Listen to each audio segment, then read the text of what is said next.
بسم الله الرحمن الرحيم الحمد لله رب العالمين والصلاة والسلام على سيدنا محمد وآله وصحبه أجمعين أما بعد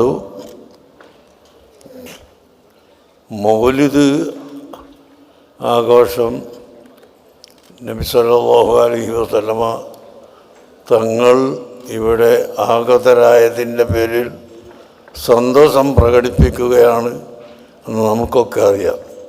ഇന്ന് നമുക്ക് മറ്റൊരു സന്തോഷം കൂടിയുണ്ട്.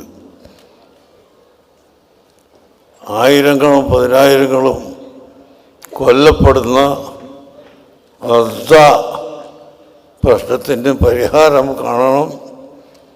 അത് ഫലസ്തീൻ സ്വന്തമായി പ്രഖ്യാപിക്കപ്പെടണം എന്ന ഉച്ചകോടിയുടെ അഭിപ്രായത്തെ നമ്മുടെ ഇന്ത്യ ഗവൺമെൻറ് അംഗീകരിച്ചു എന്നത് നമുക്ക് അത് വലിയൊരു സന്തോഷമാണ്.